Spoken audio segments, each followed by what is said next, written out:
How's it going, everyone? Welcome to the channel. In today's video, I'm going to be going over some of the news that we have here for Halo Infinite that was released here in December of 2020. There's a lot of stuff in this article, which I really recommend you guys going and reading on your own, but I did break it down into some areas that I wanted to really bring up into a discussion, and that's what I'm going to do here in this video. But I'm going to link this in the video description below so that way you guys can go and read it yourself. It's a really interesting read, and I definitely recommend you guys reading it after you watch this video. And if you have any questions or if you want to talk about it in the comment section below, please do. I would love to have a conversation with you guys. So without further ado, let's go ahead and jump in and see what this whole news update's all about. Alright, so in July, we were able to get a little bit of an idea of what Halo Infinite was going to look like based off of the campaign demo that they showed. And yes, it was very underwhelming. And they understood that. They understand they had plenty of art stuff that they needed to do. And they mentioned here that the primary goal for the campaign demo in July was showing Halo Infinite gameplay for the first time. While that aspect generally landed as we wanted, the reality is that the art and visuals weren't at the bar that we hold for Halo, even in a work in progress state. They also mentioned that July was indeed a very much work in progress slice of technology, and a reasonable set of key features from global illumination to dynamic time of day to GPU-driven rendering and variable rate shadings were all in active development.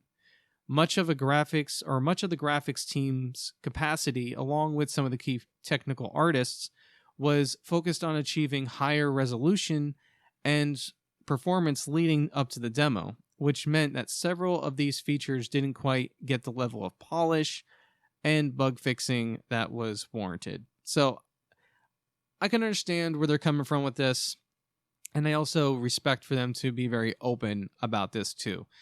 So, you know, with the whole thing with COVID going on, trying to collaborate with 100+ people from your home, that's got to be really rough. So I can understand where they're coming from. I can respect them for being open about that. Let's move on because there's a lot of other stuff I got to talk about. Okay, so this is showing you just a little bit of what they've been doing with some of the weapons, and I also have some other screenshots that you're going to see throughout the video, but just looking at this, I'm loving this. It's super sharp, the shading is phenomenal, and this is just the beginning, so I'm excited. But in this passage, they're talking about the visual fidelity and the art style, and kind of talking about what the overall art style is going to be for Halo Infinite. So I wanted to just talk about the area that I highlighted here that mentions saying that I felt that Halo 5, despite many successes, didn't take players' feedback enough into account, and many felt that the game's visuals were deviating off course.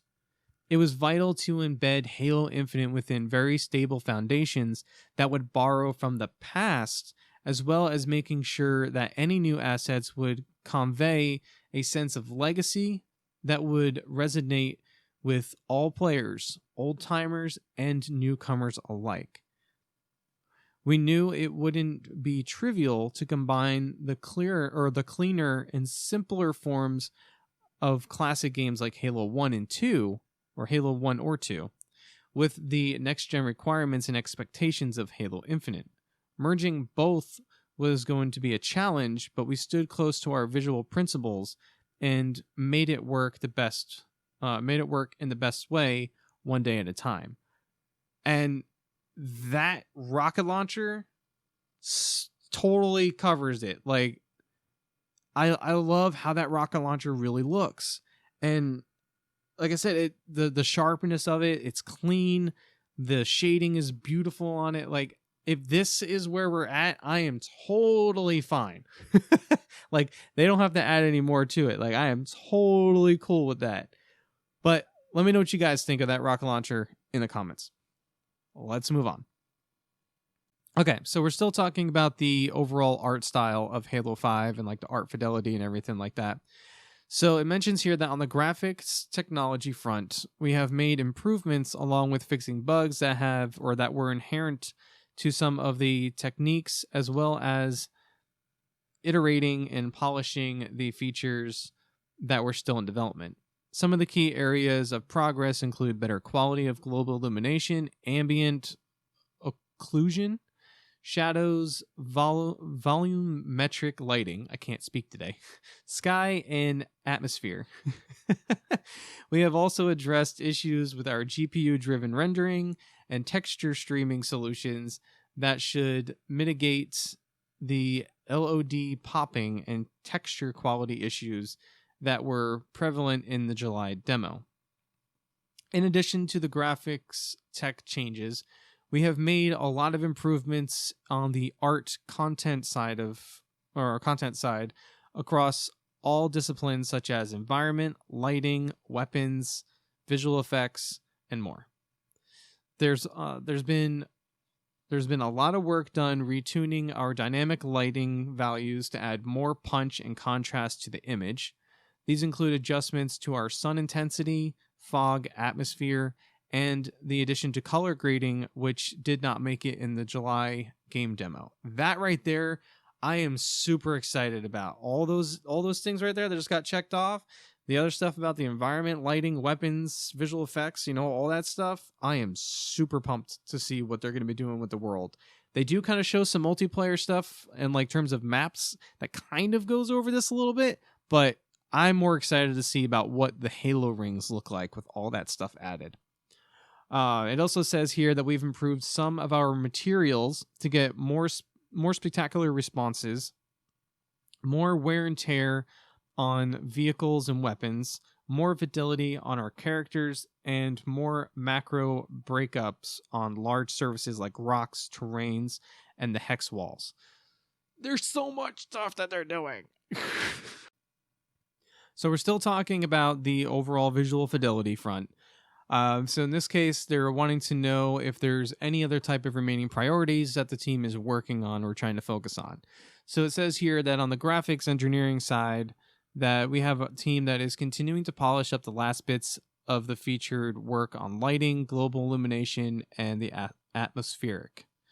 Another group of graphics developers is staying head down to optimize the end-to-end rendering pipeline so that we can deliver a great experience on resolution and performance across all of our targeted platforms and to our players.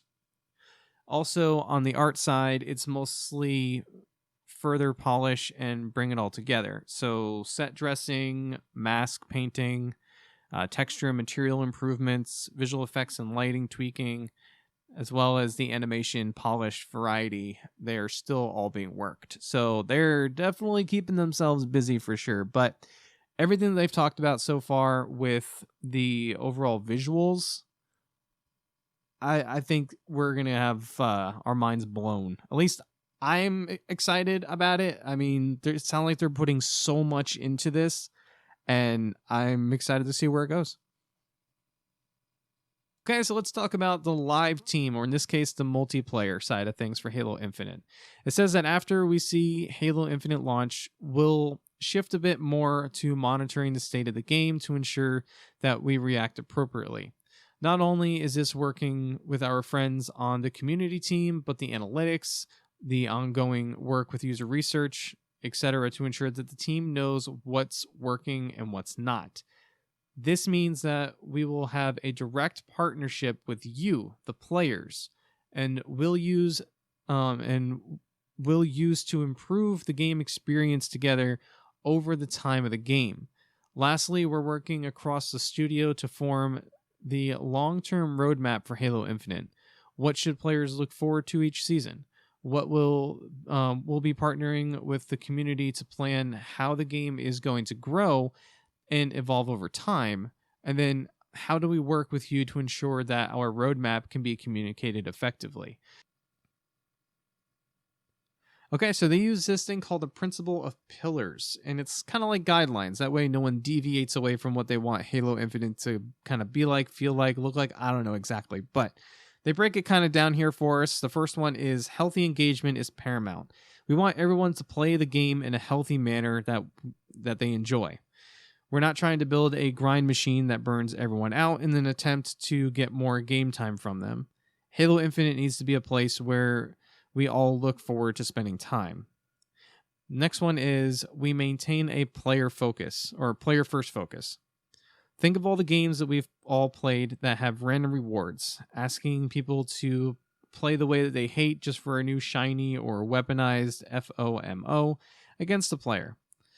There will be limited time events, but we don't want to turn free time into a chore. Okay, so as I mentioned before, time events. That's where it was. Like I said, I knew I read it somewhere. I just forgot where. So they said that we're not all about that. Everyone should enjoy their time in Halo Infinite. Unambiguous value. If anyone invests their time or money in the game, they should understand what they are getting and that it will be worth more than the investment. Yes. And then always be listening, learning, and experimenting. The live team is all about growth and iteration.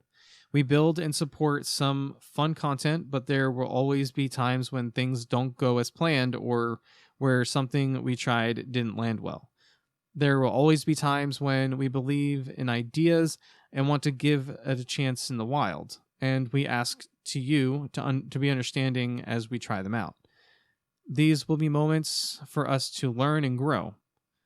It'll require a close partnership with our players where we can talk about what happened and what we're trying to do and be transparent in our plans to move ahead as we can. I like that. And I think we've seen that in the past too, where they try different things. It doesn't work. They get rid of it. All right, so let's move on into customization and the codings. So it says that we've seen here the current concerns from our community, or of our community, specifically right around codings. And we look to our systems to make sure that we are doing the right thing both for our players and their abilities to represent themselves, as well as what is right for a free-to-play service-driven title. Yes, being free-to-play does mean that there will be some premium cosmetics, but players will still obtain tons of customization content through things like playing campaign, challenges, skill, special events, legacy rewards, such as having a Halo 5 rank of 152, having that being a reward, the progress system, and more. We believe that providing value isn't exclusive to monetary transactions. It is about making sure that you're properly rewarded for the time that you have invested in the game. Players that play for free will be able to unlock items across a multitude of different customization types to allow them to represent themselves in game. Halo 5 didn't do a great job at rewarding our most engaged players, SR 152s, so we've added a few tokens of appreciation in Halo Infinite. And by that, you're going to get an exclusive armor coating and weapon coating, as you guys can see in that image right below. Now, this is definitely not super plain. I mean, the visor's definitely got the reflections to it. I mean, you definitely have some shading going on. It's not super flat. I like it. I mean, yes, you can add a little bit more detail to it, especially the under armor if you wanted to. But again, I'm not super picky when it comes to customization. I care more about my gameplay mechanics and my game actually playing and performing versus how my Spartan looks. But that's me personally, and that's just me. Like you guys might want to have, you know, super detailed Spartans because it is next gen. You know, I can understand where you guys are coming from with that. But for this image right here, I think this is chef's kiss for me. Like, I give it a 10 out of 10. I have nothing against it. Okay, so let's talk a little bit more about customization, and this time they go a little bit into the coatings. Now, coatings, I know a lot of people were super annoyed over, especially when they got rid of the primary and secondary color channels that we have been using forever. So it says here that yes, the coding system is something that the live team and our 3D artist designed directly after Halo 5 and is part of the overall customization picture. In previous Halo titles, we had a series of inputs that were simply RGBs, primary and secondary channels. For Halo Infinite, we didn't feel that the flat colors in a singular pattern were good enough. The coding system allows us to define color, wear and tear, patterns, and materials on region-by-region basis on a Spartan or anything in-game, be it armor, weapons, vehicle, or even environment elements like fuel barrels. In addition to getting better variation, we can create coatings much faster than we could create weapon skins in Halo 5, which will allow for even better variation over time. So that's kind of where they're going with it. And, I would love to hear your guys' thoughts about the whole coding thing. Because like I said, I know it really irritated a lot of people. And, I can definitely see where you guys are coming from. So let's talk about it in the comments. All right, so this is the last bit of the article, and this is coming from the creative director. And it says that my first week on the job, I played the entire Infinite campaign twice, and I was, in a word, stunned in the best possible way by what the team has done. Infinite is by far the most expansive and vertical Halo world ever. It encapsulates all the excitement and curiosity and joy that I felt on my first journey through Zeta Halo. The most mysterious, dangerous, and possibly rich place in the entire Halo universe. Everywhere I looked, I saw choices.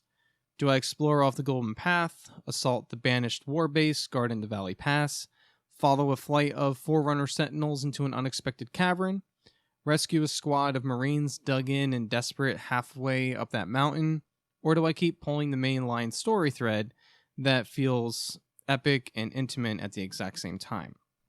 So I really am enjoying where they're trying to go with this. I like that they're doing open world with it, and I would have been fine if it was linear as well, but I think with how expansive the Halo universe can be and is, going open world was probably a better choice in my opinion, and I will stand by that.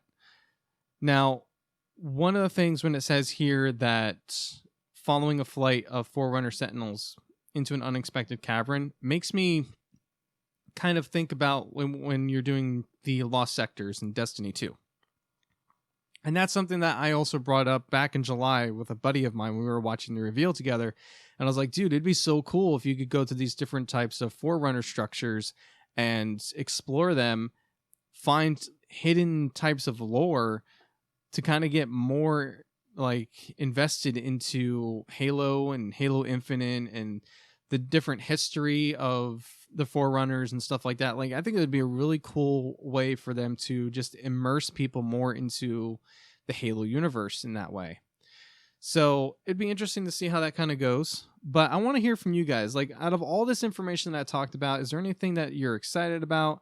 Do you not agree on some of these things? Now, I've only touched on just a few things, so I definitely recommend you guys reading that entire article, as it goes through a lot of information. And based on what I've read, and I read the entire thing, I am 100% ready for this game. I was already 100% ready for it when it was first announced, and even with the issue of how it looked, I knew they had to fix stuff. So I mean, Halo, I have every Halo. I've been a Halo fan for God knows how long now. Since it came out.